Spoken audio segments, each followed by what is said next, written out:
So far in the commentaries regarding movement, we've gone over some tips for getting around and managing your movement with both the fire staff and the gauntlet.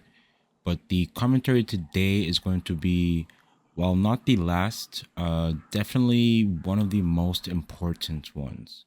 And I'm going to warn you in advance. Normally, when I commentate over fights, I don't usually mention, or I try to not mention when I'm actually rolling during the fights because it would get pretty annoying because we roll quite a bit. But the rolling is for a reason. And both when I'm explaining what I'm going to try to be explaining today, and once we get into the actual fight portion when I'm commentating over the fights, we're going to be saying roll a lot. So just beware, but it is for a reason because I want to try to get a point across. But the thing we're going to be going over today is animation canceling and how that kind of goes into helping your movement be efficient and smooth. So the first thing, and this pertains to light armor, you can somewhat do it in medium and heavy, but it is a little bit harder. But it is the most efficient with light armor. But if you do know some of these tips, just bear with me because we're going to be leading into some more complex explanations on it. But I'm going to be trying to break down all of the things that you can do with animation canceling. So first off, you can animation cancel into a weapon swap. So in the middle of your roll, if you hit your weapon swap key, you can swap weapons in the middle of your roll.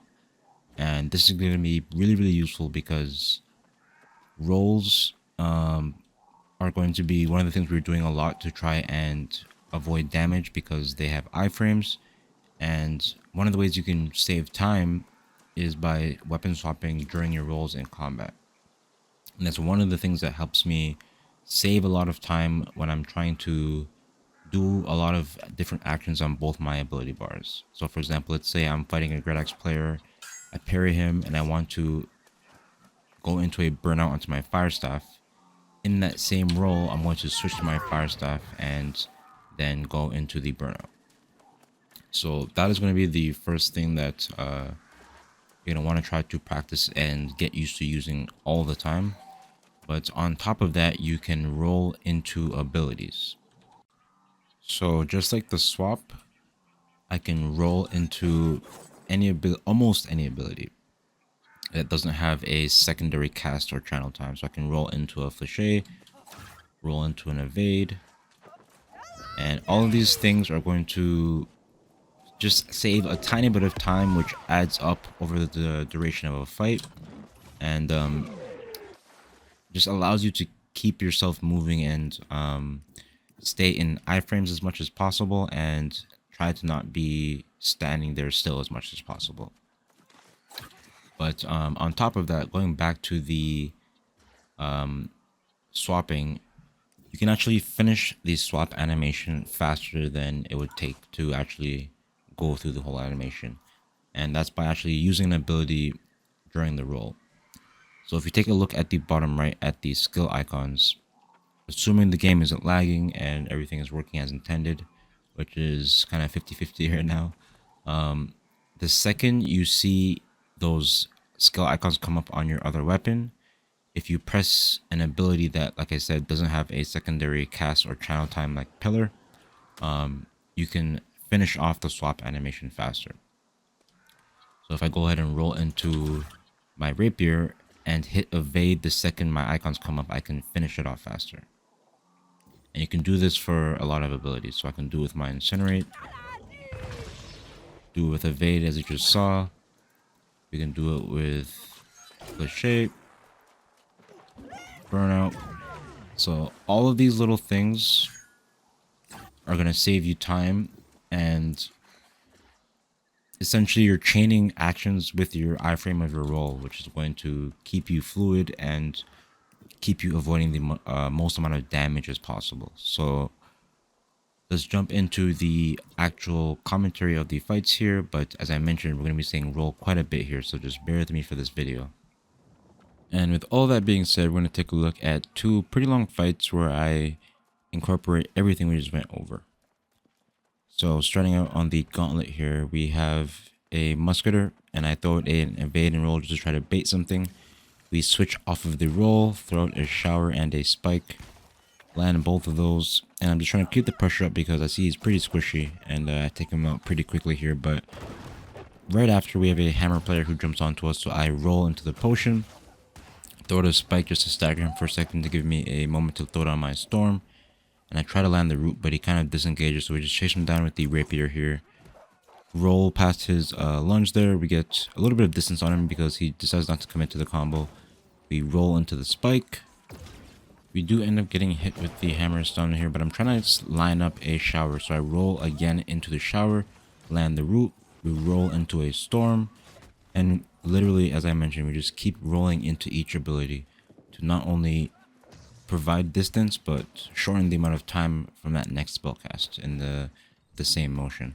But we take out the hammer player there. We see a musket player crouched.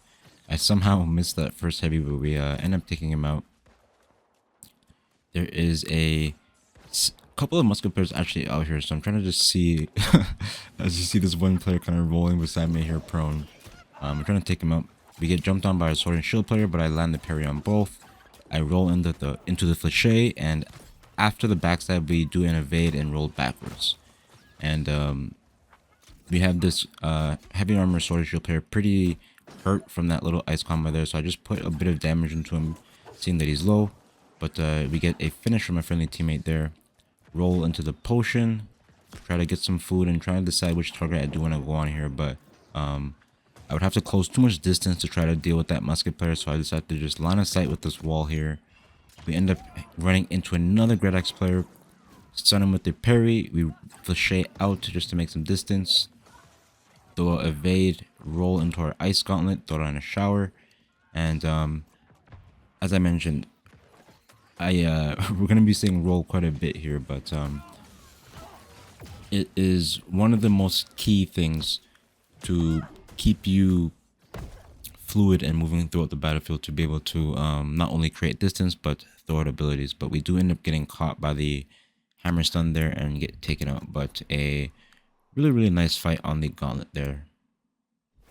And then taking a look at a fight with the fire staff here, we have a little situation where we're trying to capture this point with a friendly player, but because we're by the enemy spawn, we're going to have the enemies constantly respawning and flooding in. But we're going to try to stay alive, basically doing the same idea, rolling into each action to try to keep that iframe up. But as you can see, a lot of the players are on the point now, and we're starting to get a little bit surrounded, so I hit that first player with a parry just so we can buy ourselves some time, get up on top of this second floor so we can get some line of sight with the pillar, land a pillar of our own on the first player, fall off here, land an incinerate, and then we kind of bring one of the enemies out here where we can kind of 2v1 him and finish him off. So we finish him off quickly there. I was trying to roll into an incinerate because I thought it was up, but it was actually on cooldown. But we jump back onto the point here.